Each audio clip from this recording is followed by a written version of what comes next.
Ya, Monggo Mbak Giza. ya. Salam. Assalamualaikum warahmatullahi wabarakatuh. Waalaikumsalam warahmatullahi wabarakatuh. Innal hamdalillah nahmaduhu wa nasta'inuhu wa nastaghfiruh wa nastahdihi wa na'udzu billahi min syururi anfusina wa min sayyiati a'malina. May yahdihillahu fala mudhillalah wa may yudlil fala hadiyalah. Asyhadu an la ilaha illallah wa asyhadu anna Muhammadar Rasulullah. Allahumma shalli wa sallim wa barik ala Muhammad wa ala alihi wa sahbihi wa man ihtada bi hudahu ila yaumil qiyamah. Amma ba'du. Yang terhormat Rektor Institut Agama Islam Negeri Tulungagung, Profesor Dr. Haji Maftuhin, MAG. Yang kami hormati Dr. Haji Abad Badruzamam, LCMAG, selaku Wakil Rektor 3 Bidang Kemahasiswaan dan Kerjasama. Yang kami hormati Ustadz Khairuddin SPD, selaku narasumber pada acara siang hari ini. Pertama-tama, marilah kita panjatkan puja dan puji syukur atas kehadirat Allah Subhanahu wa Ta'ala yang telah memberikan rahmat dan hidayahnya sehingga kita bisa mengikuti acara ngaos bareng Forum Mahasiswa Bidik Misi dengan tema Kupas Tuntas Kitab Ta'lim Muta'alim karya Syekh Azhar Nuzi dengan keadaan sehat walafiat. Yang kedua kalinya, Salawat serta salam kami curahkan kepada junjungan kita baginda Nabi besar Muhammad SAW yang telah menuntun kita dari zaman kegelapan menuju zaman yang terang benderang, yakni ad-dinul Islam. Hadirin yang berbahagia, kami akan membacakan susunan acara. Yang pertama pembukaan, yang kedua sambutan, yang ketiga penutup dan doa. Sebelum kita mulai acara pada siang hari ini, marilah kita buka dengan membaca suratul Fatihah agar semua berjalan dengan lancar. Ala hadiniyah, ala kullin niatin sholihan. Al-Fatihah.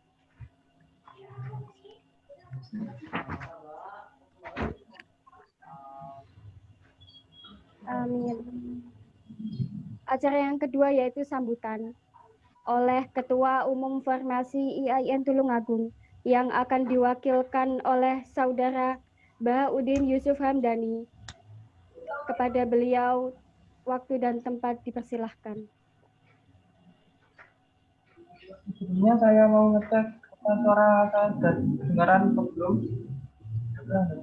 Belum, tidak metunan laptopku. Halo, tes. Dengar. Bisa didengar? Alhamdulillah bisa. Alhamdulillah bisa. Iki bisa. Teman kayak iki.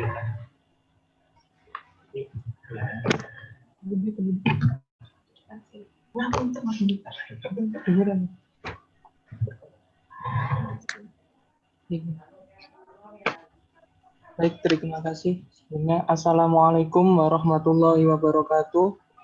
Waalaikumsalam Waalaikumsalam warahmatullahi wabarakatuh. Wa baina nasta'in wa la umuri dunya wa din wa salatu wa salamu ala asrofil sayyidina mursalin wa ala alihi wa sahbihi ajmain amma ba'du.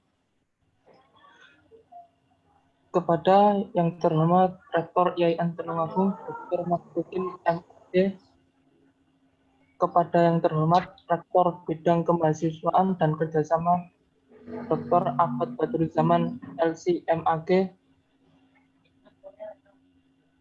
yang kami hormati Mas Khairuddin SPD selaku pemateri pada siang hari ini, yang saya hormati Ketua Umum Formasi, yang saya hormati, serta teman-teman yang hadir dalam acara ngaus bareng formasi di siang hari ini. Pertama-tama marilah kita panjatkan puji dan puji syukur kepada Allah Subhanahu wa taala yang telah melimpahkan karunia dan nikmat-Nya yang bisa melaksanakan acara pada siang hari ini. Salawat serta salam tetap tercurah limpahkan kepada Nabi Muhammad SAW yang telah membimbing kita dari zaman kegelapan menuju zaman terang benderang yakni ad-dinul Islam. Sedikit yang saya sampaikan, ucapan terima kasih terhadap teman-teman yang berpartisipasi dalam acara ngaus bareng formasi pada siang hari ini. Sebelumnya kita sudah mengenal dengan kitab Ta'lim Muta'alim, bahkan kita sudah sering mengkajinya baik di lingkungan pondok maupun di sekolah-sekolah yang berada di lingkungan pondok dan berbasis keagamaan.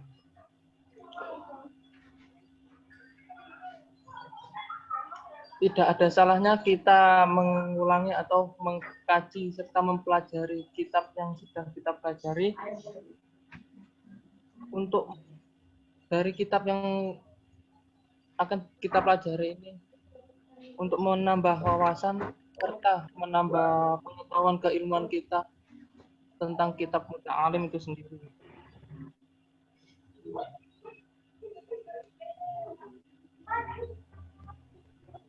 Untuk itu, teman-teman yang hadir pada ngaus bareng formasi di siang hari ini diharapkan untuk mengikuti acara sampai selesai, biar kita mendapatkan berkah dan manfaatnya di kemudian hari atau setelah kita mengikuti acara ini dapat memperoleh hikmahnya. Amin. Semoga apa yang kita pelajari pada siang hari ini semoga bermanfaat dan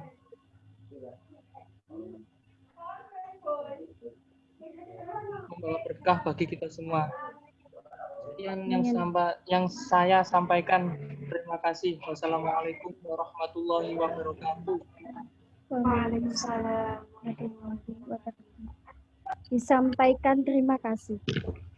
Selanjutnya yaitu memasuki acara inti, pemaparan materi oleh panelis sekaligus diskusi dan tanya jawab. Untuk mempersingkat waktu, saya serahkan kepada moderator untuk memandu jalan acara.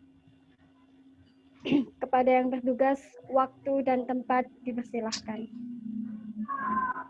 Tes, bisa didengar, Ge? Bisa. Ya, bisa. Terima kasih kepada MC Mbak Ajizah telah memberikan tempat dan waktunya. Saya selaku moderator ingin memperkenalkan diri terlebih dahulu. Saya Tri Iman Nurjana dari mahasiswa Bidik Misi Angkatan 19. Saya akan membacakan kurikulum vitae dari pemateri. Yang pertama, nama Khairuddin SPD. Beliau adalah salah satu alumni mahasiswa Bidik Misi Angkatan 5. Beliau juga alumni dari Pondok Ngunut PPHM. Yang kedua, untuk riwayat pendidikan, pada jenjang SMA, beliau adalah alumni dari SMAI Sunan Gunung Jati. Kemudian pada jenjang perkuliahan S1 di IAIN Tulungagung, jurusan Pendidikan Bahasa Arab. Untuk saat ini, beliau sedang menempuh studi S2 di Pascasarjana IAIN Tulungagung. Sekarang beliau bekerja di Madrasah Riyadhatul Uqul Wonorejo Sumberngupol. Ngoten nggih Ustaz nggih? Ya, lebih tepatnya mungkin bukan bekerja tapi mengabdi. Oh, mengabdi, nggih. Dia mengabdi di Madrasah Riyadhatul nggih? Nggih.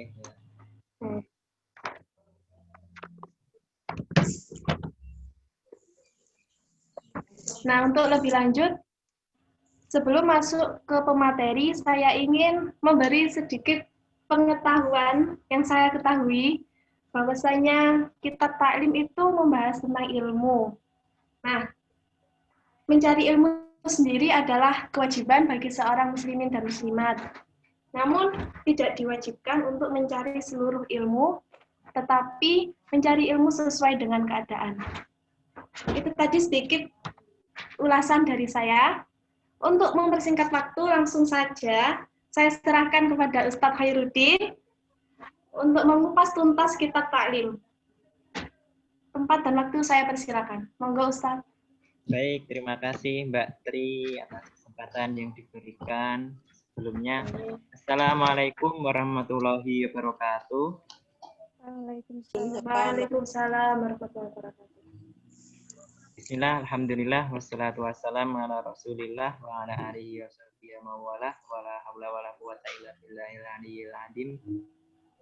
Qala Allahu ta'ala fi kitabihil karim, a'udzu billahi minasyaitonir rajim. Bismillahirrahmanirrahim. Yarfa'illahu alladziina aamanu wal ladziina utul ilma darajat. Ayat amma ba'du.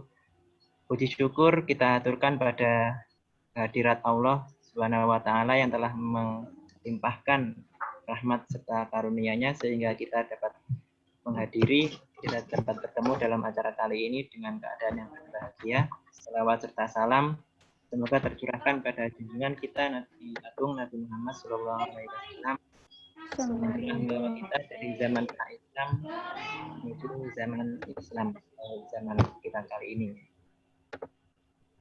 Beberapa hari lalu saya dapat SMS chat WA gitu dari Mbak Laila. Nah, isinya, Mas bisa ngisi acara ngaji, Mas bisa mengisi acara ngaji di informasi. Bisa, Insya Allah bisa gitu. Kitab ngaji apa gitu? Kitabnya kitab Ta'limul Muta'alim gitu. Kebetulan saya sekarang juga ngajar kitab Ta'limul Muta'alim gitu. Kemudian dari situ ya, saya tertarik gitu terhadap acara ngaji. Sebelumnya saya pernah juga punya pikiran gitu seperti kayaknya bagus kitab Ta'limul Muta'alim ini dibedah istilahnya seperti bedah buku ada ya. Ada yang lebih menarik lagi yakni tentang bedah kitab atau yang akan kita kaji kali ini gitu. Pada awal ya saya kira acara ngaji kitab gitu. Saya biasanya ngajar ngaji gitu di madrasah itu yang dikaji kurang lebih ya kitab-kitab klasik seperti kitab kuning, kitab Ta'limul Muta'alim kali ini. Waktu pertama gambaran saya ini mungkin ngaji seperti ngaji biasa itu ya maknani pegon biasanya utawi iki iku gitu. Kemudian waktu saya tanya ngajinya gimana gitu. Kemudian ngajinya satu pertemuan aja gitu. Nanti bahas kitab dengan Ta'limul Muta'alim entah materinya diacak atau secara keseluruhan itu nanti bisa dibahas gitu. Oh kalau ini acara ngajinya ngaji yang lain beda dengan ngaji yang biasanya gitu ya. Apalagi untuk audiensnya di sini ada beberapa para mahasiswa yang jelas berbeda dengan ngaji yang ada dalam kitab Ta'limul Muta'alim biasanya. Mungkin di kalangan mahasiswa ya kita akrab dengan ngaji seperti Fakhruddin Faiz, ngaji filsafat gitu. Ada juga ngaji kitab apa gitu di kalangan mahasiswa yang notabene berbeda ya dengan ngaji yang ada di pesantren. Nah, tapi tetap ada baiknya kita mengikuti sedikit tradisi yang ada di pesantren yang nanti akan kita cuplik pada beberapa bagian. Mengenai kitab Ta'limul Muta'alim ini saya pernah pertama kali berjumpa dengan kitab Ta'limul Muta'alim ini pada waktu saya SMA di sekolah menengah atas. Tepatnya ketika saya sedang di pondok itu mengaji kitab pertama kali juga tentang kitab Ta'limul Muta'alim. Bahkan kitab Ta'limul Muta'alim ini menjadi kitab basis, kitab pokok. Artinya tidak ada satupun pesantren yang tidak mengajarkan kitab Ta'limul Muta'alim ini. Khususnya pesantren yang asli ya. Pesantren yang bersumber dari ideologi asli bangsa kita ya. Beda kalau pesantren dari luar misalkan seperti akhir-akhir ini ada di Tulungagung ada di viral itu ada pesantren yang di demo di DPR itu karena mengusung ideologi di luar ideologi nasional kita ya. Kemudian mengenai kitab Ta'limul Muta'alim ini pertama saya pernah belajar dulu ketika di pesantren itu. Kemudian waktu kuliah dulu saya di angkatan saya tiap tahun ada program pengembangan. Tahun pertama dulu ada di kampung Inggris Pare gitu. Kemudian tahun kedua ada program pengembangan ngaji kitab di pesantren gitu. Tepatnya di Pondok Mbolu dulu, di Pondok Mbolu. Di Pondok Mbolu di situ juga diajarkan tentang kitab Ta'limul Muta'alim ini bersama teman-teman saya di satu angkatan ya. Teman-teman saya di angkatan 5. Mungkin beberapa yang akrab seperti Mas Popo yang sering berkunjung ke Mabes ya. Mungkin bisa juga ada juga Mas Edi dan teman-teman lainnya. Kemudian yang ketiga, waktu saya pulang, saya diminta ngajar tentang kitab Ta'limul Muta'alim. Sampai sekarang alhamdulillah pembelajaran tersebut masih tetap berlangsung. Terus sedikit tentang saya dan kitab Ta'limul Muta'alim. Kemudian waktu kuliah pun saya kuliah di jurusan pendidikan bahasa Arab ya, seperti tadi sudah dijelaskan oleh moderator. Kemudian dalam jurusan saya ada mata kuliah analisis pembelajaran teks klasik. Analisis pembelajaran teks klasik. Teks yang dibahas pada mata kuliah tersebut ya. Setiap kelompok mendapatkan tugas menganalisis suatu kitab yang berbeda antara kelompok satu dan kelompok lain.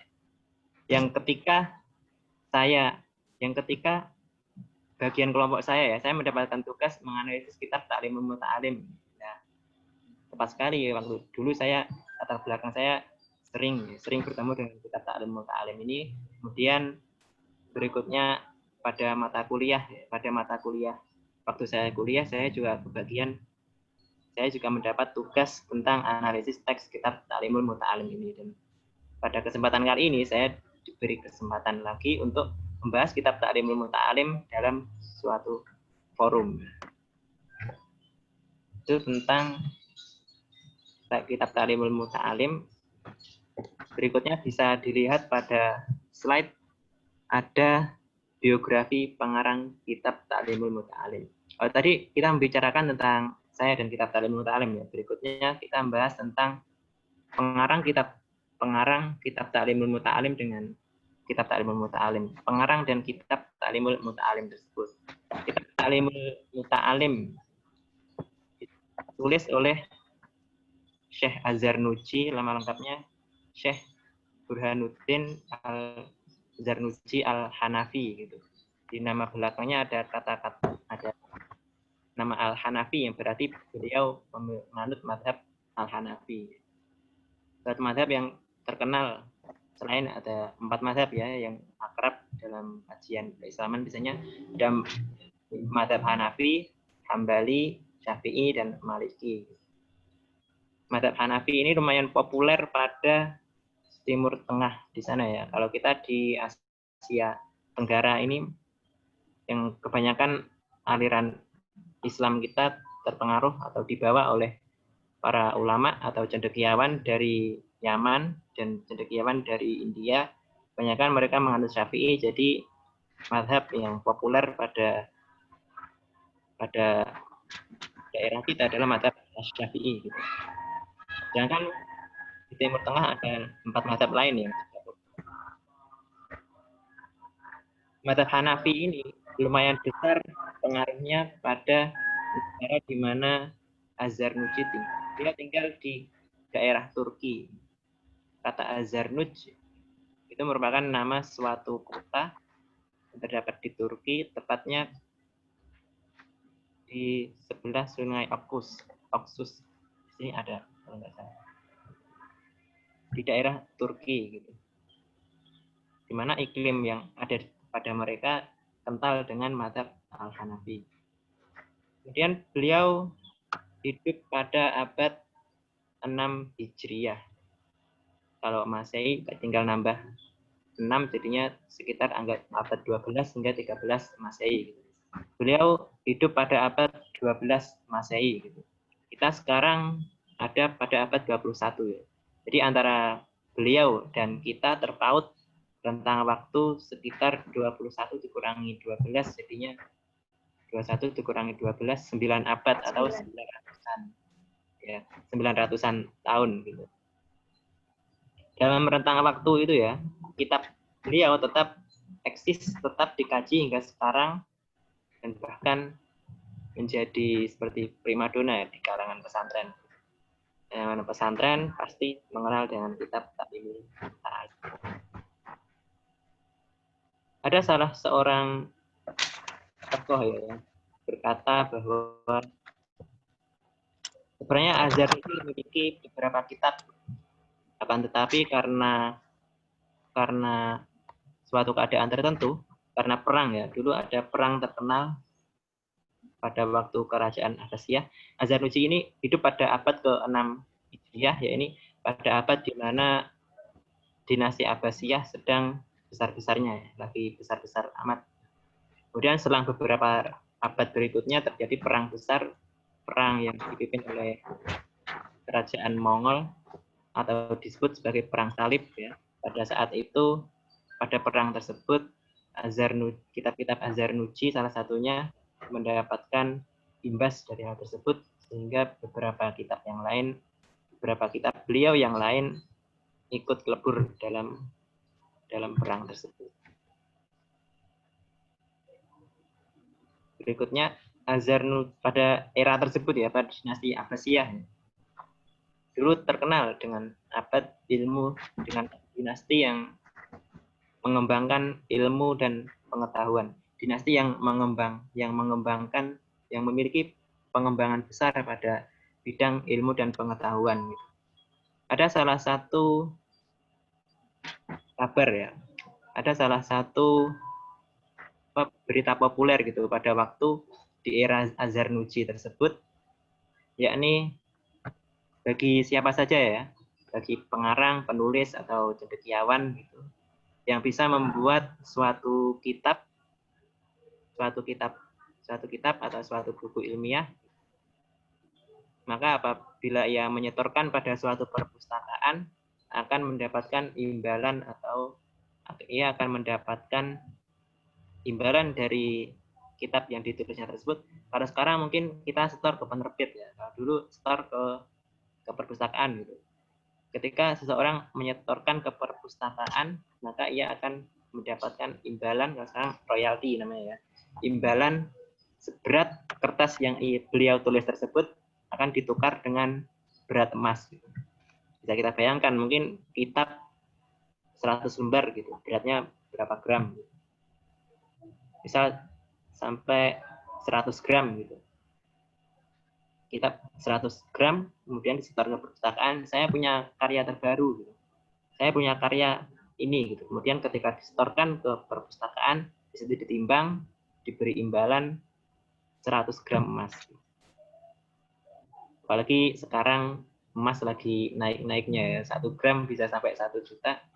Dulu ya, ngarang satu kitab itu bisa jadi 100 juta gitu imbalannya. Ya, beliau hidup pada abad tersebut. Itu sekilas tentang biografi pengarang kitab, yakni Syekh Az-Zarnuji. Berikutnya, lanjut pada slide berikutnya.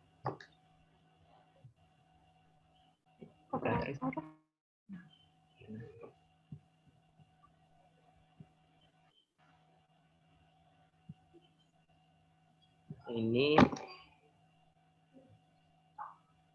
ya, pada kitab Talimul Muta'alim ya, karya Az-Zarnuji.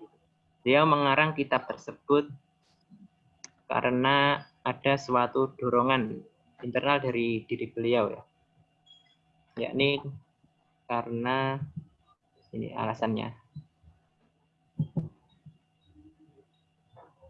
Nah, latar belakang mengapa beliau menulis kitab ini, kitab Talimul Muta'alim. Keterangan ini ada di bagian awal pembukaan atau muqaddimah dari kitab beliau. Beliau menyebutkan falamma ra'aitu katsiran min tulabil ilmi di zamanina yajiduna ilal ilmi wa la yasiruna wa min manafi'ihi wa tamaratihi wa ya al-amal bihi wan nasru yuhramuna, dan seterusnya ya. Dan kalau di madrasah biasanya makna ini pesantren itu pakai makna utawi iki-iku. Kita kutip sedikit pada bagian ini gitu ya. Kita coba masuk pada tradisi itu. Falamma ra'aitu kasiran min tulabil ilmi di zamanina yajiduna ila wa la yasiruna min manafi'i wa tamaratihi. Falamma ra'aitu, maka ketika saya melihat Az-Zarnuji ya, beliau mengamati pada orang-orang atau generasi yang ada di zamannya. Falamma ra'aitu, ketika saya melihat kasiran min tulabil ilmi, sebagian besar pelajar di zamanina, pada zaman saya, yajiduna ilal ilmi, mereka bersungguh-sungguh dalam mencari ilmu. Wala yasiluna wala yasiluna, kan tetapi mereka tidak sampai pada ilmu yang mereka cari tersebut. Wa min manafi'ihi wa samaratihi, dan terhadap manfaat dan buahnya ilmu ya, wahya amal wa nasr, dan dalam mengamalkan maupun menyebarkan ilmu tersebut, yuhramuna lima anahum akhtau tariqahu. Yuhramuna, mereka tidak sampai gitu pada pengamalan maupun penyebaran ilmu tersebut.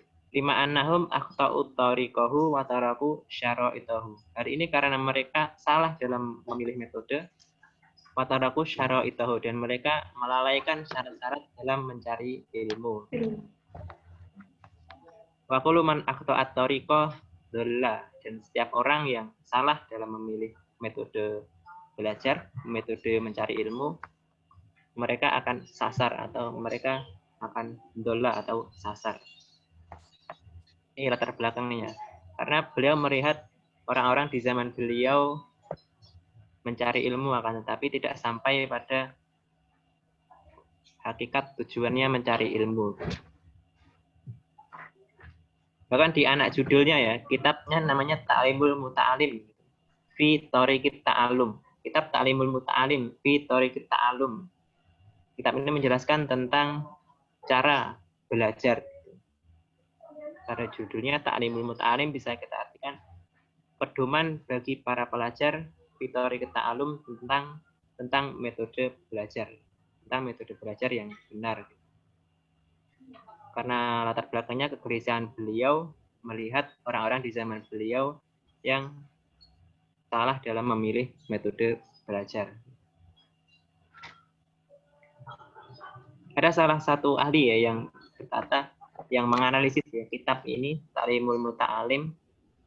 Beliau berkata bahwa di dalam bahasa sekarang ya, kalau dulu bahasanya at-thoriqah itu, sekarang namanya metode ya, metode belajar.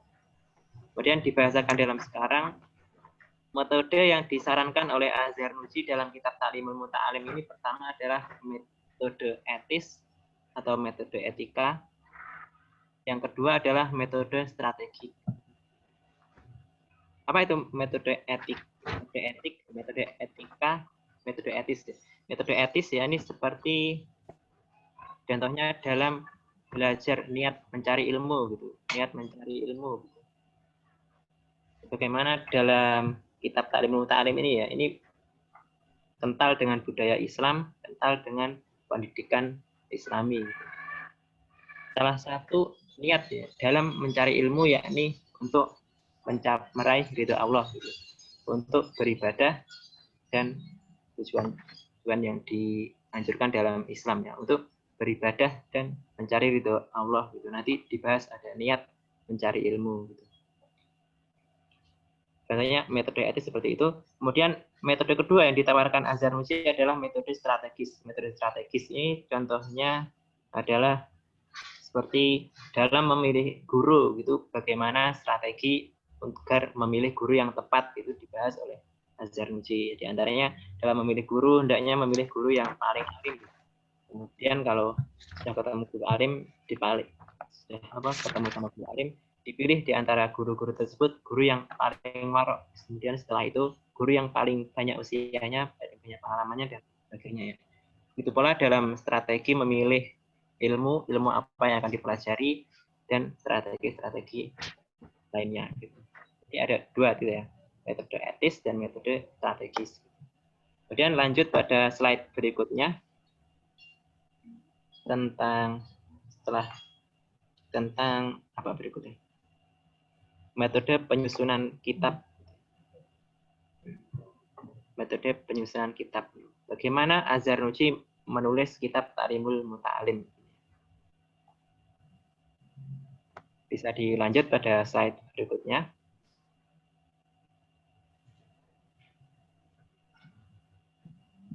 Di antaranya metode dalam menyusun kitab ini ya, Az-Zarnuji menulis kitab ini pertama dengan memaparkan pendapatnya, gitu.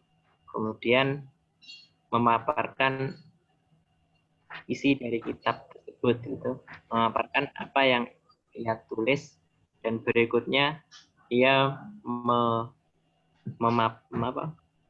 menyertakan argumen dari hadis, bisa, kemudian dari syair juga ada, gitu. Bahkan ada banyak sekali syair yang terdapat dalam kitab Ta'limul Muta'alim ini ya.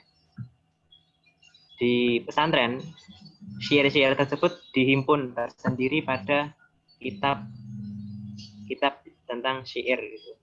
Syair yang terdapat dalam kitab Ta'limul Muta'alim dihimpun dijadikan satu kitab tersendiri untuk belajar anak-anak ya. Yakni kitab tersebut dikenal dengan kitab Al-Lala gitu. Salah satu bait yang terkenal itu Ta'alam fa'inal ilma di awal kitab Al-Lala itu ya. Nama kitabnya diambil dari awal baitnya Al-Lala tanalul ilma bisittatin. Ada 6 syarat agar mendapatkan ilmu yang bermanfaat. Pertama, dzakain, wahirsin, dan seterusnya. Pertama, yakni cerdas, kemudian punya semangat.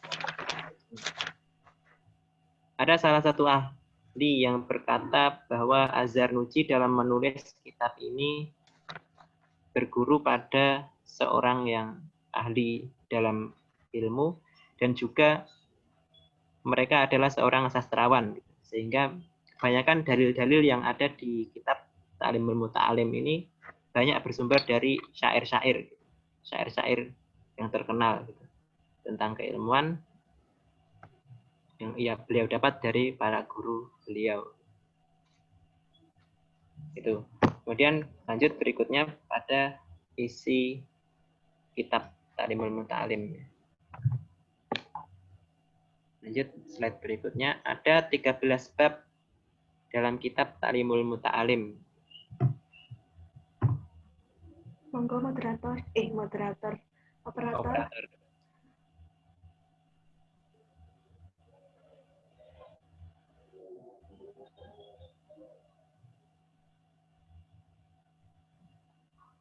Ada 13 bab dalam kitab Ta'limul Muta'alim. Pertama tentang pengertian ilmu dan keutamaannya atau hakikatul ilm dalam babnya yang asli. Kemudian yang kedua ada tentang niat ketika belajar, ketika memilih guru, teman, kemudian menghormati ilmu dan gurunya, kemudian tentang tekun, permulaan belajar, intensitas belajar, tata tertib dalam belajar. Kemudian berikutnya ada tawakal kepada Allah. Saya ngajar di madrasah ya. Sekarang pada pertengahan gitu, pada bab tawakal kepada Allah. Kemudian berikutnya ada masa atau waktu belajar. Yang ke-9 ada kasih sayang. 10 mengambil pelajaran. Yang ke-11 warok. Dan ke-12 penyebab hafal, lupa, dan terakhir masalah tentang rezeki dan umur gitu. Dan lanjut kita pada beberapa poin. Ini tadi tentang poin bab ya. Poin-poin bab yang terdapat dalam kitab Ta'limul Muta'alim. Berikutnya kita kupas sedikit mengenai masing-masing poin ini ya. Beberapa poin yang menjadi ciri khas dari pembelajaran Islam atau yang tertuang dalam kitab Ta'limul Muta'alim.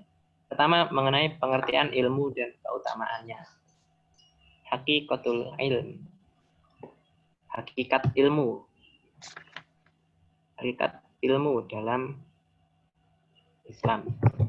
Dalam kitab Ta'limul Muta'alim. Bab pertama mengenai hakikat ilmu, Az-Zarnuji berkata bahwa ilmu yang wajib dipelajari adalah ilmu hal. Apa yang dimaksud dengan ilmu hal?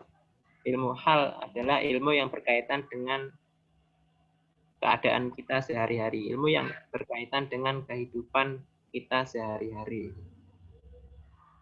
Dalam Islam, kita setiap hari wajib beribadah. Dalam beribadah, kita wajib pertama memiliki iman, mengerti konsep iman yang benar itu seperti apa, mempelajari rukun-rukun iman, mulai dari rukun iman pertama sampai ke-6, dan kemudian berikutnya mempelajari tentang Islam dan rukun-rukun Islam 1 sampai 5, tentang salat, zakat, puasa, haji. Kemudian setelah itu baru mempelajari ilmu-ilmu lainnya. Beliau menyebutkan ada ilmu hal, ilmu yang wajib dipelajari oleh setiap orang. Lawannya ilmu hal ada disebut ilmu wasilah. Beliau menjelaskan hukum menuntut ilmu hal adalah fardhu ain, wajib bagi setiap orang. Kemudian berikutnya ada fardhu kifayah mengenai ilmu-ilmu yang berkaitan dengan fardhu kifayah, misalnya mengurus jenazah dan lain sebagainya. Ketika ada ilmu yang haram dipelajari seperti ilmu ramalan, ilmu mistis, ilmu ramalan dan ilmu perkebunan itu ya. Kemudian yang terakhir ada ilmu yang jawas atau ilmu yang boleh dipelajari seperti ilmu kedokteran.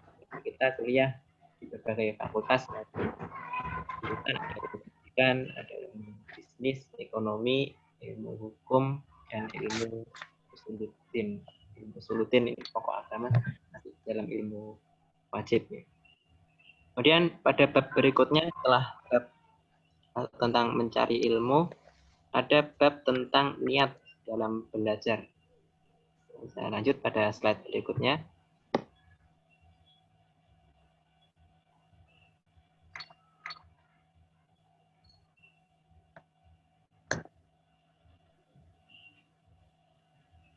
Az-Zarnuji menyebutkan bahwa niat dalam mencari ilmu pertama yakni untuk mencari ridho Allah, yang kedua menghilangkan kebodohan, yang ketiga menghidupkan agama, keempat mensyukuri nikmat, kita diberikan nikmat akal dan badan yang sehat. Oleh karenanya kita hendaknya mempergunakan nikmat tersebut untuk mencari ilmu, untuk beribadah kepada Allah Subhanahu wa taala. Dan beliau memberikan peringatan ketika mencari ilmu hendaknya agar tidak mencari pengaruh supaya orang-orang berpaling kepadanya, begitu pula untuk mencari kedudukan di sisi penguasa atau caper gitu ya. Juga atau diperbolehkan mencari agar dekat dengan penguasa agar kita dapat menyeru kebaikan dan mencegah kemungkaran di tengah kekuasaan tersebut. Berikutnya pada bab berikutnya ada, coba lanjut slide berikutnya.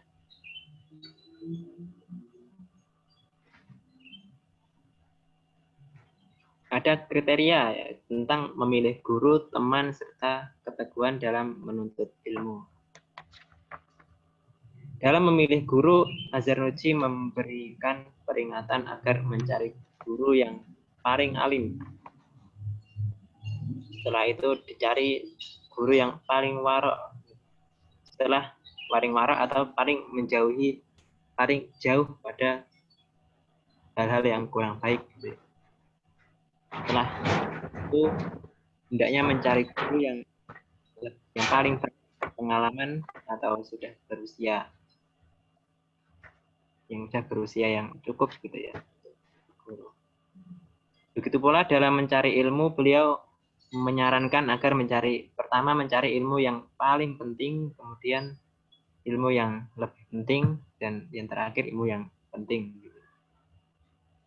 Ilmu yang paling penting menurut beliau adalah ilmu hal, sebagaimana ilmu yang beliau sebutkan pada awal pembahasan tadi. Kemudian berikutnya disebutkan tentang memilih. Berikutnya ada bab tentang menghormati ilmu dan ahlinya. Ini mungkin salah satu yang jadi pembeda antara pendidikan Islam dengan pendidikan yang ada di Barat saat ini. Guru saya pernah sekolah di luar negeri gitu ya. Gitu. Beliau sedang menempuh penelitian gitu atau tugas akhir dalam budaya akademik saat ini ya, menulis skripsi gitu misalnya. Di luar negeri beliau mendapat pembimbing skripsi gitu. Pembimbingnya namanya Bill gitu. Di sana mahasiswa, kalau ada mahasiswa namanya Bill gitu ya, dipanggil Bill itu tetap dipanggil Bill gitu. Dosen pembimbingnya ya, gurunya dalam hal ini juga dipanggil sama Bill gitu. Bill Gates atau siapa nama gurunya. Kalau di kita ya, orang yang lebih tua itu nanti ada panggilannya Pak di depannya gitu. Beda kalau di Barat, di kehidupan akademis mereka ya, pembimbing tetap dipanggil dengan namanya Bill, dan bahkan guru saya bercerita ada anjing gitu ya, ada anjing yang namanya Bill gitu. Buat lelucon, buat guyon gitu. Anjing ketika lewat itu dipanggil Bill, come here. Bill, come here. Itu dipanggil begitu ketika gurunya ada di sampingnya gitu, sehingga anjingnya menoleh, gurunya juga menoleh. Beda dengan di Islam atau di budaya kita ya. Kalau guru biasanya ada panggilan ustadz, kalau kita di perguruan tinggi di IAIN, panggilannya di depan ada Ustadz gitu. Begitu pula guru ngaji juga itu. Kemudian kalau untuk kiai gitu biasanya, kemudian dalam orang tua ada panggilannya Pak, Mas, dan lain sebagainya ya. Itu termasuk dalam salah satu poin yang ditekankan oleh Azhar Nuji dalam kitab ini, menghormati ilmu dan ahlinya, menghormati ahli ilmu tersebut. Di antara sikap menghormati guru atau menghormati ahli ilmu lainnya yang disarankan oleh Azhar Nuji adalah tidak duduk di tempat gurunya. Di kelas biasanya ada meja dan kursi murid, ada meja dan kursi guru gitu. Dalam rangka menghormati gurunya, yakni tidak duduk di kursi guru tersebut. Kemudian juga tidak berbicara banyak di sisi guru tersebut. Kemudian ada juga di antara sikap menghormati guru adalah menghormati anaknya, gitu, menghormati putra-putranya. Gitu. Di tradisi pesantren misalnya ya, putranya kiai gitu punya sebutan tersendiri namanya Gus gitu. Nanti statusnya yang Gus sama Ustadz itu udah beda ya. Gus meskipun kecil tetap dianggap sepuh, sedangkan Ustadz biasanya kalau udah ngajar gitu. Kemudian lanjut pada poin berikutnya, slide berikutnya.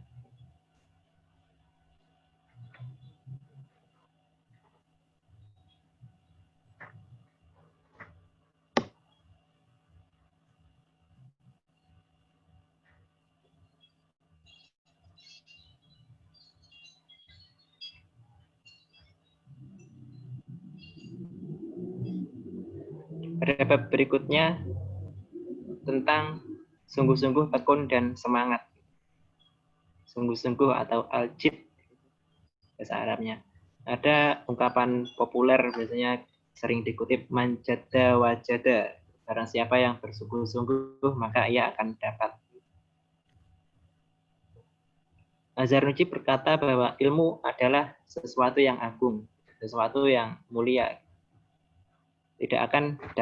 Seseorang tidak dapat mendapatkannya kecuali dengan bersungguh-sungguh dalam mencari ilmu tersebut. Karenanya, beliau membuat pembahasan tersendiri tentang agar dalam mencari ilmu seseorang bersungguh-sungguh, tekun, dan bersemangat. Seperti di awal bait alala tanalul ilma bisittatin sambi an majmu'iha di bayani datatin wahirsin. Hirsun atau semangat. Pertama, syarat dalam agar berhasil mencari ilmu pertama adalah dengan az-zaka atau memiliki kecerdasan, kemudian berikutnya al-hirsu atau memiliki semangat dalam mencari ilmu. Beliau memberikan saran supaya ilmu itu kuat dan melekat pada diri seseorang, ia bersungguh-sungguh dalam mengulang atau dalam kitabnya disebut sebagai at-tikror. Ia sering mengulang-ulang atau menderas ilmu yang telah ia dapat. Di antara sikap bersungguh-sungguh dalam mencari ilmu. Kemudian lanjut pada bab berikutnya.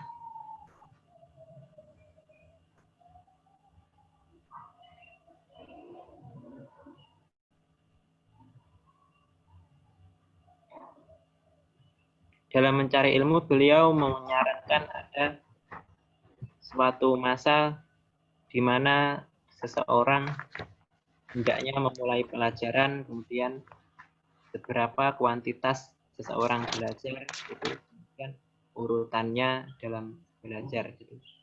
Beliau menyarankan ketika hendak memulai pelajaran ya, ketika hendak memulai pembelajaran, pada hari yang beliau sarankan adalah pada hari Rabu.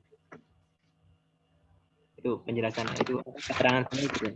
Hendaknya seorang memulai suatu pelajaran pada hari Rabu. Kemudian alasannya beliau jelaskan berikutnya. Karena hari Rabu adalah hari yang dimuliakan dalam Islam. Dalam Islam disebutkan bahwa hari Rabu adalah hari diciptakannya cahaya. Ilmu merupakan cahaya. Gitu. Ada istilah gitu ya. Al-ilmu nurun. Gitu. Ilmu adalah cahaya. Gitu.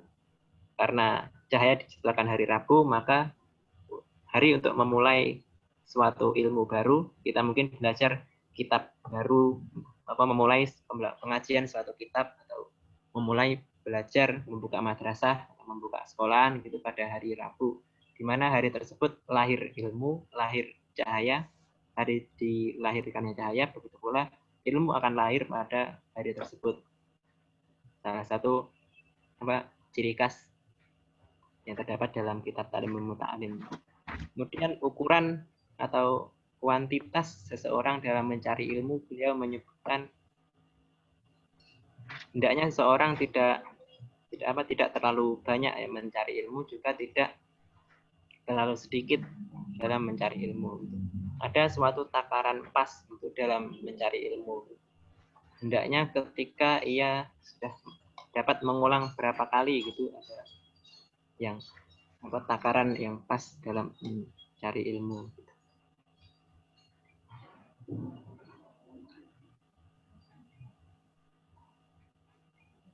Kemudian beliau juga menekankan dalam mencari ilmu, ya, pelajar juga aktif dalam pembelajaran, seorang pelajar juga aktif dalam bertanya mungkin. Kemudian salah satu poin yang beliau tekankan dan beliau ulang-ulang dalam kitab tersebut adalah seorang pelajar hendaknya rajin-rajin berdiskusi atau melakukan kajian seperti kita kali ini, ya. Nanti kita praktekkan setelah ini, ada munakosyah atau sesi tanya jawab yang isinya berdiskusi, ya. Kemudian bab berikutnya ada pembahasan tentang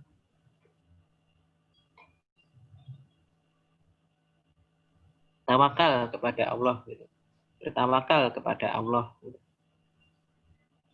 Tawakal atau dalam arti biasanya diterjemahkan sebagai berserah diri kepada Allah setelah ia berusaha, gitu. Seorang pelajar hendaknya tidak terlalu mementingkan urusan duniawi, gitu. Dalam artian urusan sandang, pangan, dan papan, gitu.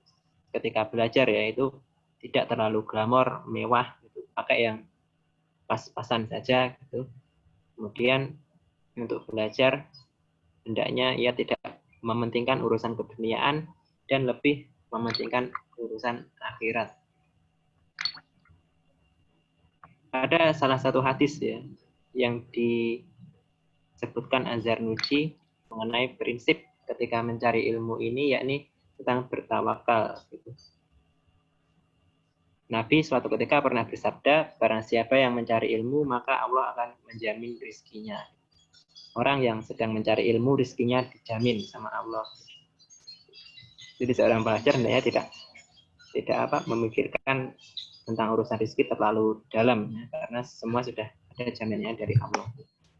Dalam Al-Quran ada juga ayat tentang yang mirip dengan ini, ya. Di antaranya ada ayat tentang ayat yang berbunyi mayyattaqillaha, barang siapa yang bertakwa kepada Allah, yaj'al lahu makhraja, Allah menjadikan jalan keluar bagi orang tersebut. Wa yarzuquhu min haitsu la yahtasib, dan Allah akan mendatangkan rizki dari arah yang tidak terduga. Pada ayat tersebut, rizki datang ketika seseorang bertakwa, mayyattaqillah, seseorang bertakwa kepada Allah. Pada hadis disebutkan, Nabi menyebutkan, barang siapa yang mencari ilmu, maka ia akan mendapatkan rizki yang tak terduga. Artinya, kalau kita simpulkan, ya, mencari ilmu termasuk salah satu perbuatan bertakwa kepada Allah, sehingga rezekinya dijamin oleh Allah. Kemudian pada bab berikutnya, atau slide berikutnya, ada pembahasan tentang masa mencari ilmu. Dalam psikologi ada istilah golden age. Golden age pada anak. Begitu pula dalam mencari ilmu, Az-Zarnuji membuat teori tentang golden age dalam mencari ilmu. Sebaiknya seseorang mencari ilmu ketika ia masih muda. Waktu muda adalah waktu yang paling baik untuk mencari ilmu. Ada salah satu pepatah belajar di waktu muda sebagaimana mengukir di atas batu. Kemudian belajar di waktu tua adalah sebagai mengukir di atas air. Nah, caranya seorang memanfaatkan masa mudanya untuk mencari ilmu. Kemudian berikutnya, pada slide berikutnya, ada pembahasan tentang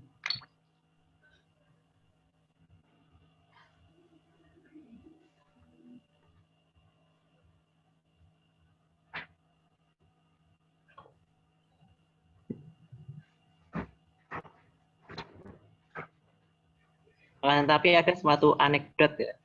Ada seorang yang sangat sepuh gitu. Nama beliau ulama ya ini, Syekh Zakaria Al-Ansori gitu. Dia sudah berusia 40-an tahun gitu. Beliau memulai belajar di usia tersebut 40 tahun.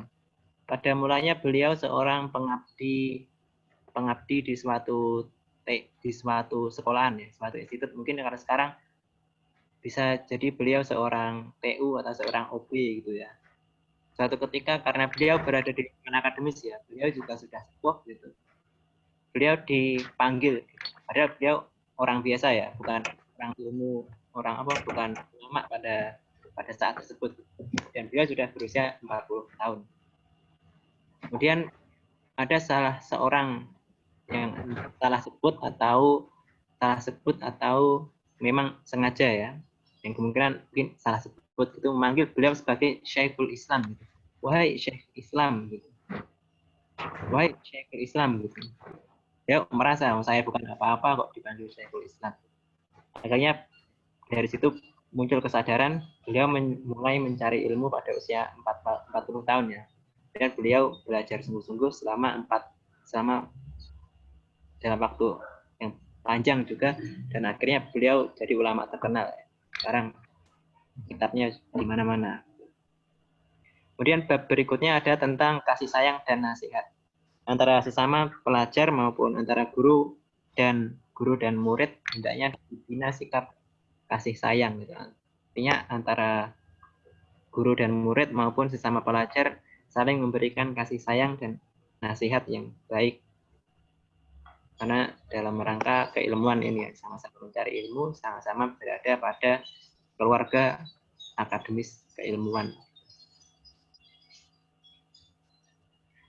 Selain itu, seorang pelajar juga hendaknya tidak atau menghindari permusuhan ya, tidak memiliki permusuhan dengan lain. Gitu. Boleh saingan, gitu, tapi dalam hal yang positif. Gitu. Dan juga seorang tidak berburuk sangka dan selalu berpikir positif terhadap temannya. Nah demikian seseorang dapat belajar dengan lancar. Kemudian lanjut pada bab berikutnya. Ada pembahasan tentang mengambil faedah pelajaran dari belajar ya. Hendaknya seseorang mengambil manfaat apa dari pelajaran tersebut yang dapat ia amalkan, apa yang dapat ia terapkan dalam kehidupan sehari-hari. Dan juga seseorang hendaknya tidak menyia-nyiakan waktu ketika belajar, bergaul dengan guru, fokus ketika pelajaran, dan taat kepada guru ketika guru menerangkan. Kemudian lanjut pada bab berikutnya.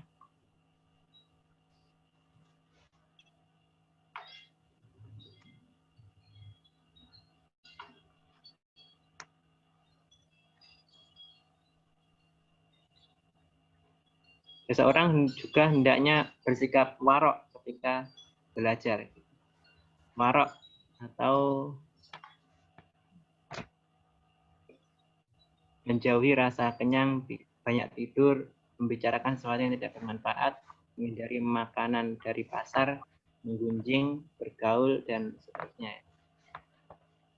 Di antara sikap yang hendaknya tidak dilakukan oleh para pelajar ketika mereka belajar, yakni rasa kenyang yakni makan terlalu banyak gitu sehingga timbul rasa kenyang. Hendaknya pelajar selalu lapar gitu. gitu, ketika mencari ilmu. Ada salah satu video motivasi yang terkenal di Instagram ya. Saya ngikuti beberapa influencer gitu tentang berbisnis ya.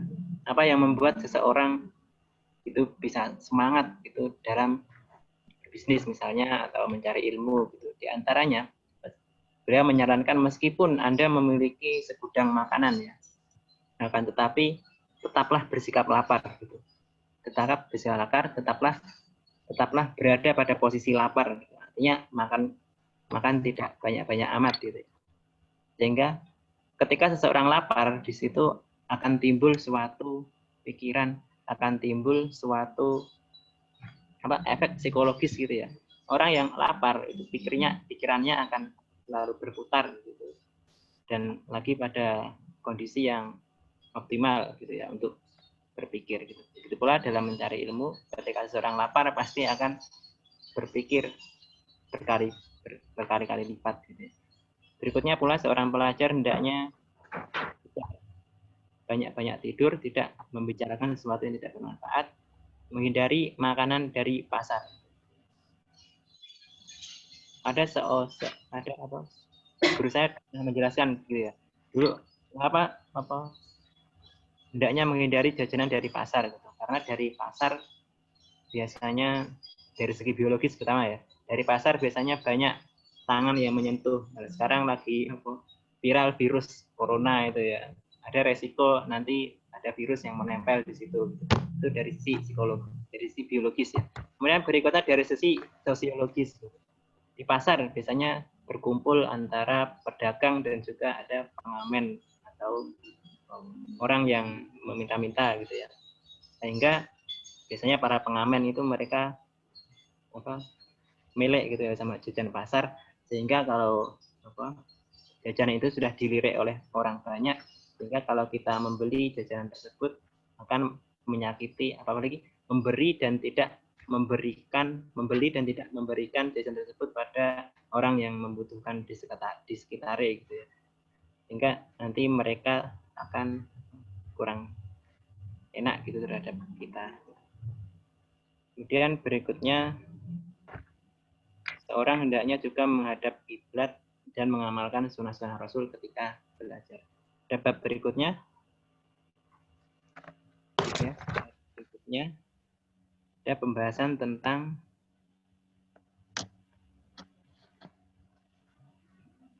penyebab hafal dan lupa.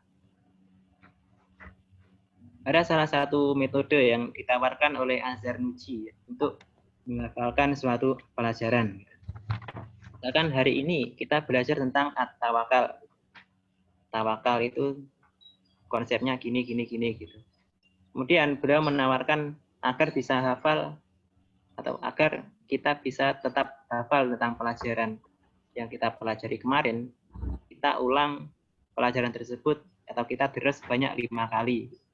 Kemudian kalau sudah berselang 2 hari, kita deres 4 hari. Pelajaran yang 3 hari yang lalu kita deres 2 kali, pelajaran yang 4 hari kita deres 1 kali, dan seterusnya sampai pelajaran ini habis gitu ya. Pelajaran kemarin diteres 5 kali, pelajaran lusa diteres 4 kali, sampai seterusnya gitu ya. Itu metode yang lumayan ekstrim mungkin ya dalam menghafal gitu. Kemudian penyebab hafal dan lupa ya. Kemudian Az-Zarnuji juga berkata hendaknya seorang pelajar makan makanan yang kering gitu. Misalkan beliau sarankan ada kismis atau anggur gitu. Juga beliau menyarankan agar bersiwak agar lendir-lendir yang ada di mulut ataupun di tenggorokan seseorang menjadi hilang ya. Beliau membahas bahwa al-balgham atau riya itu adalah salah satu hal yang menyebabkan seseorang menjadi mudah lupa. Beliau juga menyarankan agar tekun, agar sedikit makan, agar bisa terhindar dari lupa. Di antara lagi yang menyebabkan lupa adalah berbuat maksiat, banyak melakukan dosa, gelisah, khawatir, dan sibuk dengan urusan dunia. Kemudian lanjut pada bab berikutnya, bab terakhir mungkin.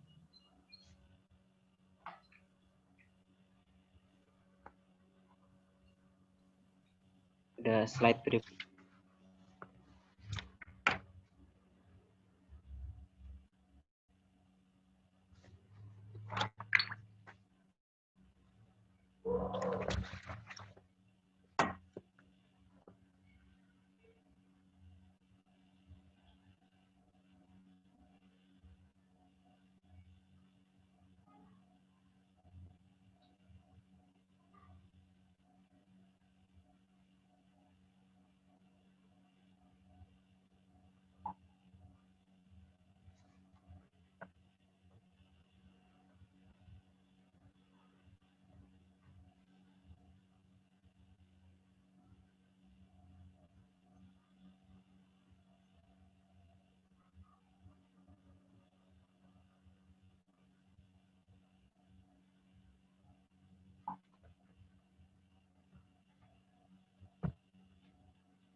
Mas Cair kemana?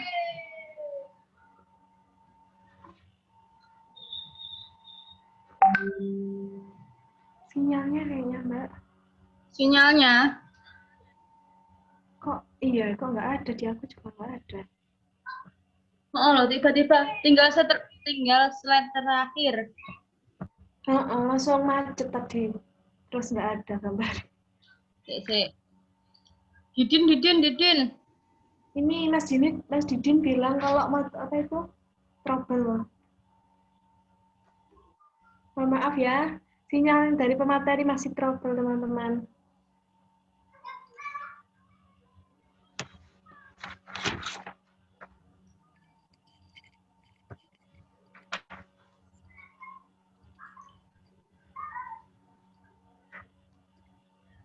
Yang ada di Mabes siapa saja? Mas Didin katanya temabes, Mbak.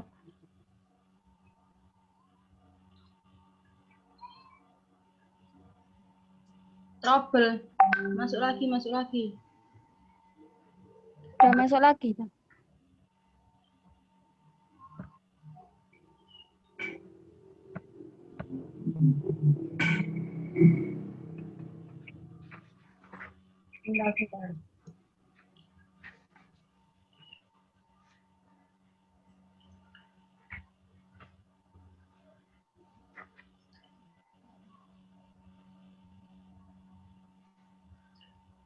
Sinyalnya hilang.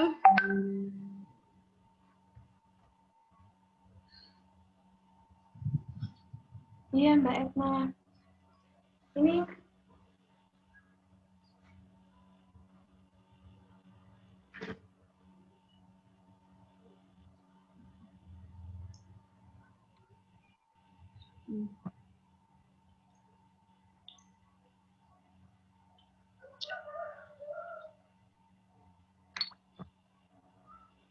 baik, sambil menunggu pemateri untuk masuk kembali karena tiba-tiba trouble sinyalnya hilang. Boleh dari kalian bila ingin menyampaikan pertanyaan via chat saja sambil menunggu pemateri, nanti akan saya sampaikan jika pemateri masuk lagi.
Bentar, ini pematerinya.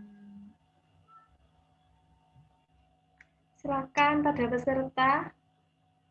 Bila ada yang ditanyakan, silakan bertanya. Alhamdulillah, Mas Hairudin gabung lagi. Iya. Habis ngilang materi ini. Kendala sinyal ya, Ustadz ya? Iya, Mbak. Biasanya pakai paketan 1 giga, NFU-nya 1 giga gitu. Saya wes lewati batas, jadi ini belum nyambung ulang ke wifi. Ini kurang 1 bab tadi yang belum dibahas dalam kitab Talimul Muta'alim. Yang terakhir ya, bab terakhir tentang hal-hal yang dapat mendatangkan rezeki, hal-hal yang dapat menjauhkan rezeki, serta hal-hal yang dapat menambah umur dan hal-hal yang dapat memperpendek umur. Seorang pelajar hendaknya memperhatikan apa-apa yang dapat membuat rezekinya lancar, begitu pula memperhatikan apa-apa yang membuat umurnya panjang. Agar seorang tetap sehat dalam menjalankan kehidupan sehari-hari.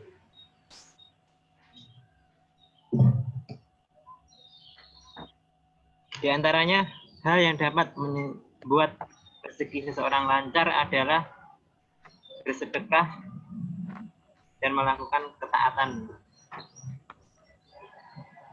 Kemudian beliau menyarankan agar tidak tidur di waktu subuh karena kebanyakan tidur dapat menyebabkan fakir dan seseorang hendaknya bersemangat dalam menjalani hidup, bangun di waktu pagi hari agar dapat mendatangkan segala kemudahan dan dapat mendatangkan rezeki. Itu tadi beberapa pembahasan tentang kitab Talimul Muta'alim dari beberapa cuplikan dari bab 1 sampai bab 13. Ya. Berikutnya saya kira cukup. Waktu dan tempat saya kembalikan kepada moderator. Baik, terima kasih kepada Ustadz Hairudin. Langsung saja masuk pada sesi tanya jawab. Pada peserta ngos bareng dipersilakan untuk bertanya melalui chat via Zoom.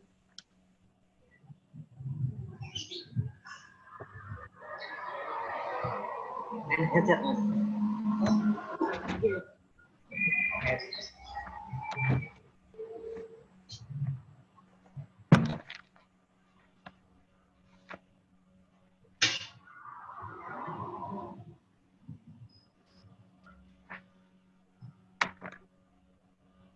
Silakan kepada peserta ngaus bareng. Jika ingin ada yang ditanyakan,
Baik Ustadz, dari saya sendiri, Ustadz Khairuddin, Iya, monggo Mbak Tri. kan tadi kan niat mencari ilmu kan ada 4. Untuk mencari ridha Allah, menghilangkan kebodohan, menghidupkan agama, mensyukuri nikmat. Iya. Nah, yang poin ketiga itu yang saya tanyakan. Menghidupkan agama itu seperti kita syiar-syiar atau gimana gitu?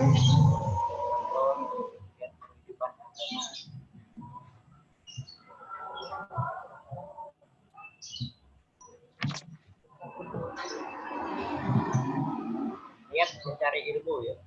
Yang bagian yang menghidupkan agama tadi disebutkan beberapa niat ilmu, yakni mencari ridho Allah dan menghilangkan tidak ada menghidupkan agama. Ini suara saya jelas ya. Ini kalau pindah posisi saya jadi di luar sehingga perlu menyesuaikan keadaan.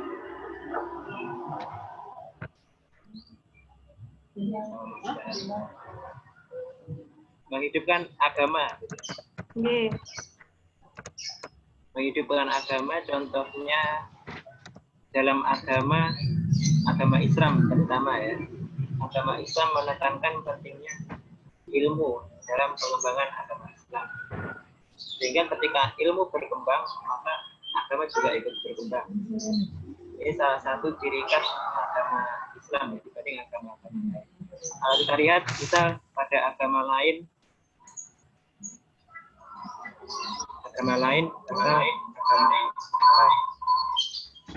di luar Islam ya. Pengembangan ilmu dan pengetahuan tidak sebesar yang Islam lakukan. Misalkan dalam Islam kenal ada salah satu pakar dalam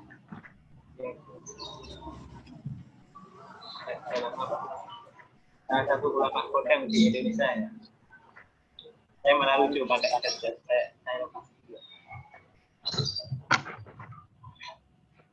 ada Profesor Syed Adil Sirot ya, yang berkata bahwa Islam itu memiliki berbagai dimensi. Gitu.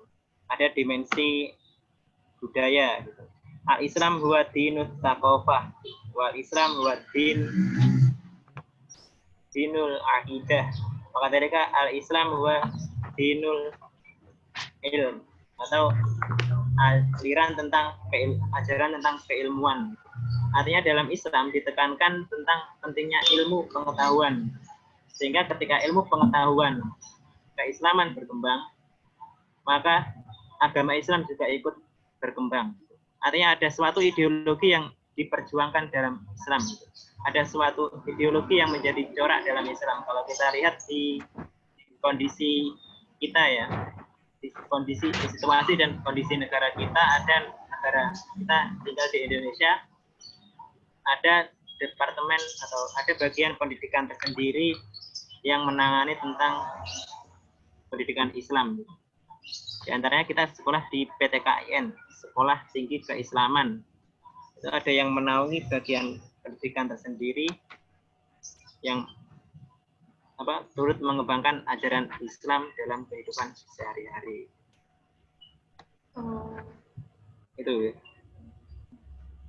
Itu contoh dari menghidupkan agama Islam dan mendirikan agama Islam. Terima dari Mbak Tri. Bisa diterima. Alhamdulillah. Ini ada pertanyaan dari Ajizatul Khaira Ustadz. Ya, dari Mbak Azizah. Kan tadi ada istilah bersaing boleh musuhan jangan. Nah, dalam pandangan Ustadz sendiri, gimana sih cara bersaing tanpa menimbulkan permusuhan?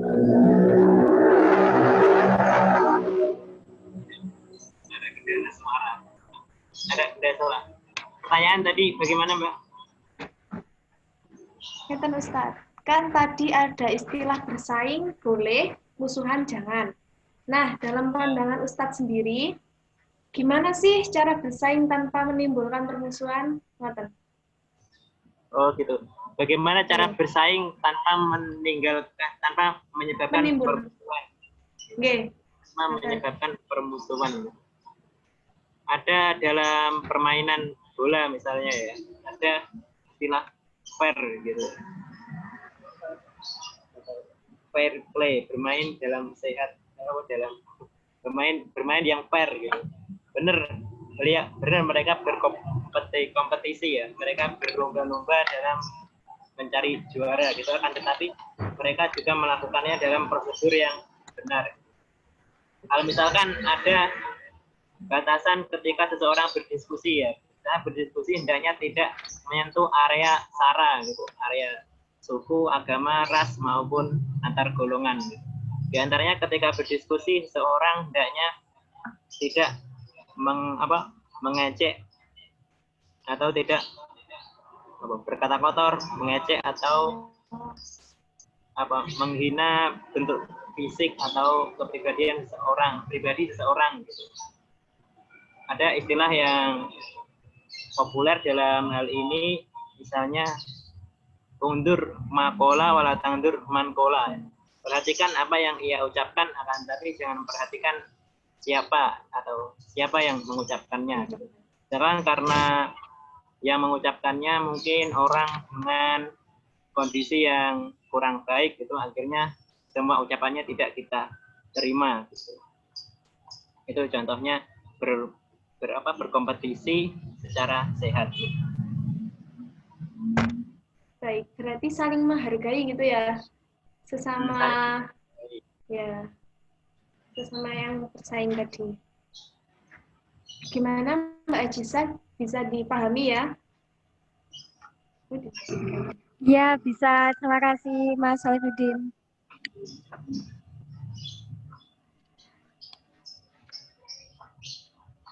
Untuk pertanyaan yang lain, ini ada pertanyaan dari Mbak Laila. Ya. Bagaimana pendapat pemateri tentang tidak selarasnya akhlak dalam ilmu?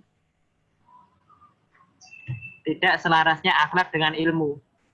Ya. Ya, demikian. Akhlak dan ilmu ya. Kalau kita ambil perspektif dari kitab Ta'limul Muta'alim ini ya. Kitab ini mengambil dasar bahwa akhlak atau adab dalam arti yang sama ya. Adab itu berada di atas ilmu. Orang mencari ilmu dengan sangat mencari segala ilmu ya. Nanti goalnya atau finishnya adalah agar dia bermanfaat kepada yang lain. Atau ide yang diusung atau ide yang diangkat dalam kitab Ta'limul Muta'alim ini adalah bahwa adab di atas ilmu gitu. Sehingga ketika seseorang mencari ilmu akan tapi tidak memiliki adab yang baik, ini termasuk orang atau golongan yang dicela oleh Imam Az-Zarnuji, Syekh Zarnuji, pengarang kitab ini. Bagaimana tadi di pembukaan disebutkan bahwa orang-orang yang ada di zaman beliau tidak sampai pada ilmu yang diharapkan, tidak memiliki, tidak hasil dalam bahasa Jawa, ilmunya gak hasil gitu. Ilmunya gak hasil karena mereka salah metode, salah mindset, salah mengatur pola pikir mereka dalam mencari ilmu, sehingga mereka tidak dapat mengamalkan ilmu yang mereka dapat, juga mereka tidak dapat menyebarkan ilmu yang mereka telah terima. Orang yang tidak memiliki adab dalam mencari ilmu adalah sebagaimana orang yang berada pada zaman Syekh Zarnuji tersebut, sehingga Syekh Zarnuji memberikan penekanan dalam hal ini untuk mengarang kitab Ta'limul Muta'alim ini. Artinya dalam hal ini Az-Zarnuji akrab dengan istilah yang ada di saat ini ya, ada dikembangkan di Indonesia pendidikan karakter yang diusung oleh tokoh barat Thomas Pikona itu yang sekarang lagi populer di Indonesia ya.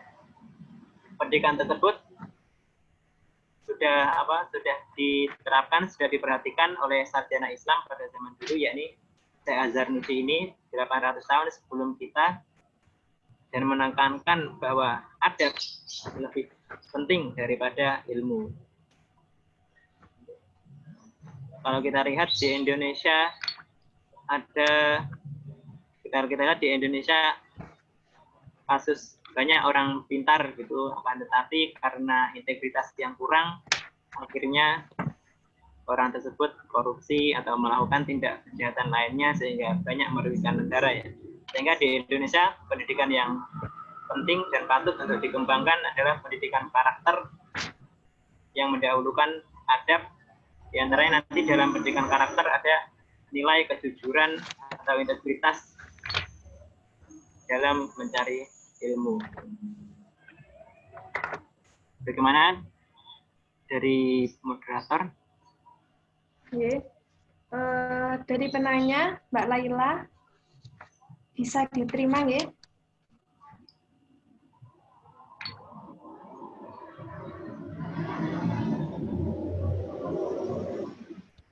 Insya Allah diterima sama Mbak Laila dari jawaban Ustaz.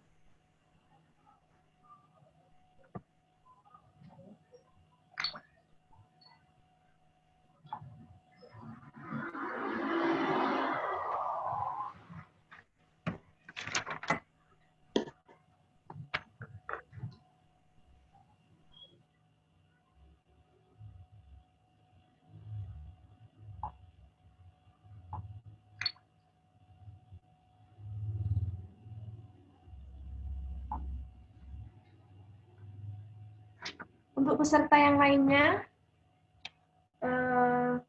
jika ada yang ditanyakan, boleh ditanyakan.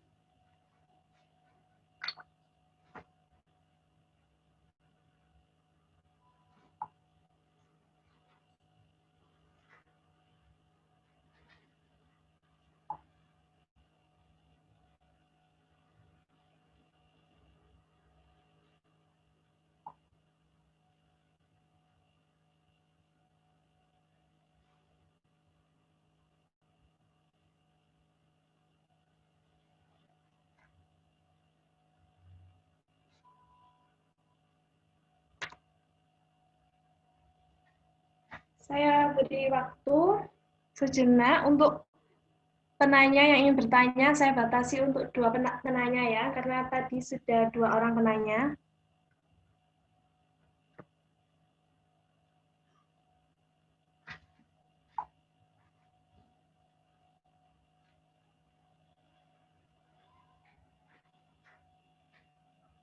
Ustadz Khairuddin.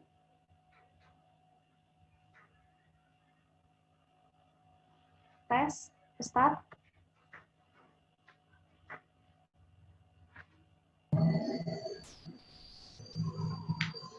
Ini Ya. ada pertanyaan dari siapa ini?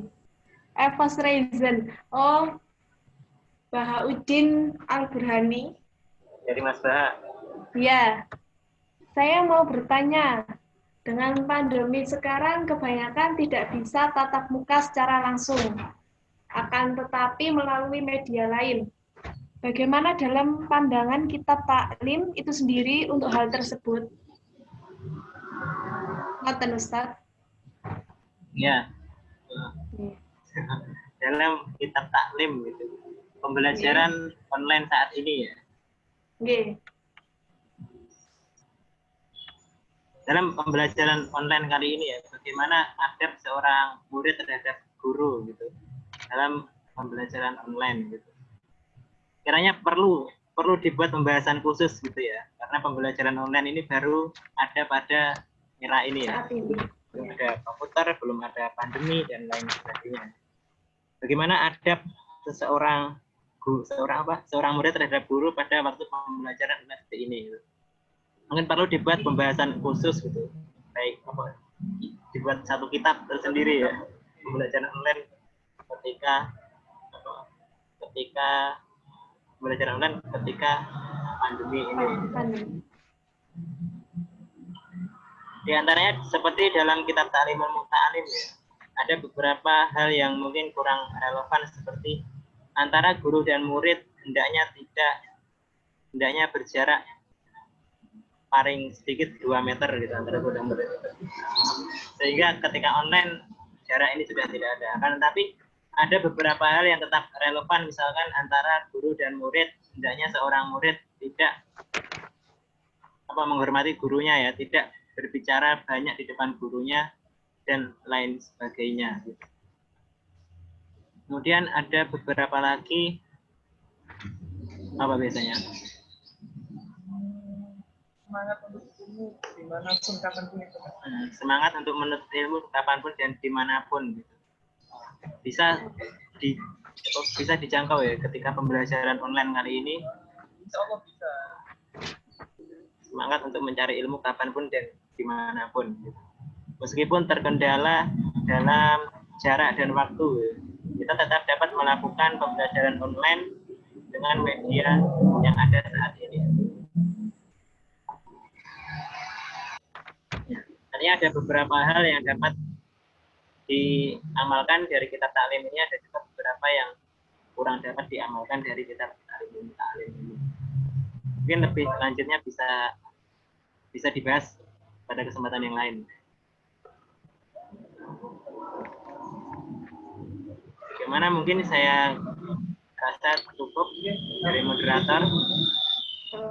Dapat saya kembalikan. Dari Mas Bahaudin, bisa dipahami ya? Alhamdulillah bisa. Alhamdulillah.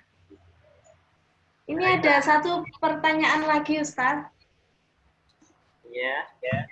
Dari Arum, mahasiswa bidik misi juga, angkatan 19.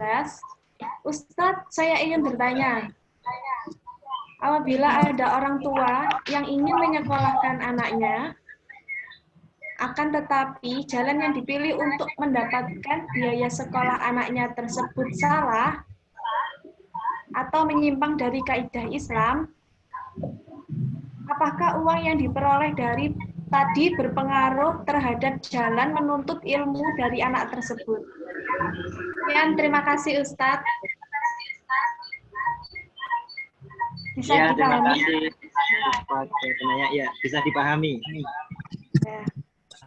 Apabila jalan yang ditempuh oleh orang tua ya dalam menafkahi Iya. anaknya kurang tepat, Ya. apakah berpengaruh terhadap ilmu yang diperoleh dari sang anak tersebut? Kalau kita ambil dari perspektif kita Ta'limul Muta'alim ya, ada disebutkan dalam beberapa keterangan di kitab tersebut, diantaranya dalam mencari ilmu hendaknya memperhatikan apa? Hendaknya seorang bapak gitu ya melakukan wirai gitu. Pertama bapaknya, kemudian yang kedua orang tua. Yang kedua sang guru juga melakukan wirai atau warok dalam pembahasan tadi ya. Kemudian yang ketiga dari sang murid itu sendiri yang melakukan warok.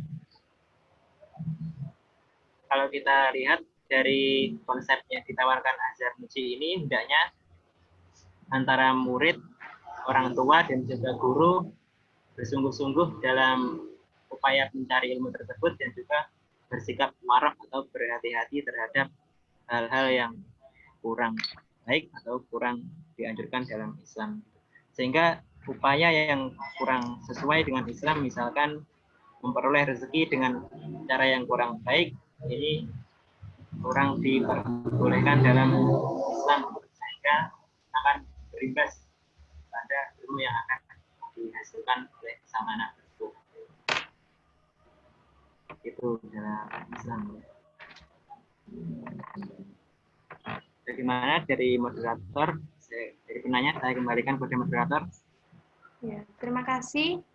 Insya Allah bisa dipahami dari Mbak Arum.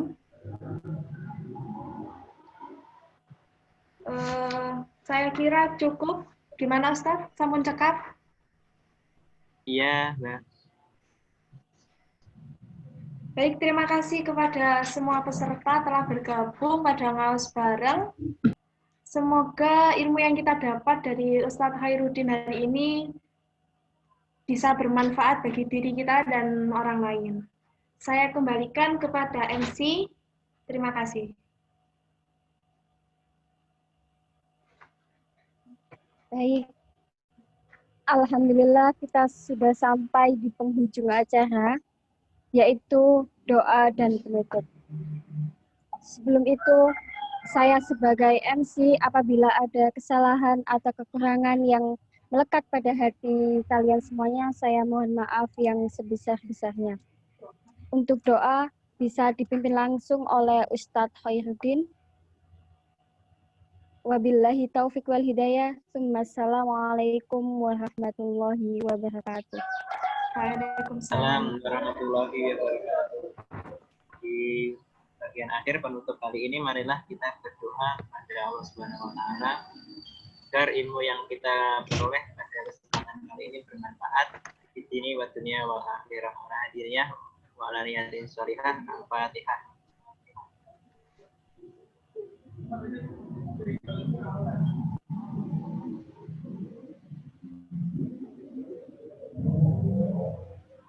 Bismillahirrahmanirrahim. Allahumma sholli ala sayyidina Muhammadin wa ala ali sayyidina Muhammad. Alhamdulillahirabbil alamin.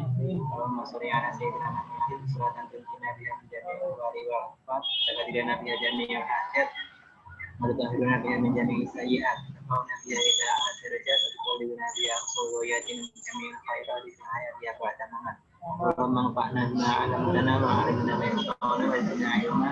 Allahumma inna nas'aluka al-huda wa walidina wa ma'ana rabbana la tad'ana fi maqamina hadha dhanban illa ghafarta wa la 'ilman illa ghafarta wa la hamdan illa farajta wa la maridan illa atina min rahmatika wa dunya wal akhirah illa qadaina wa yassarna fi rahmatika ya arhamar rahimin.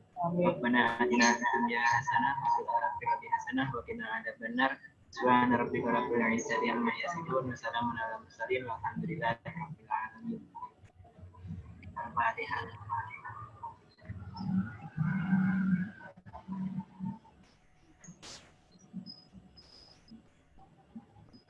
Ini sudah bisa live dari Zoom ya?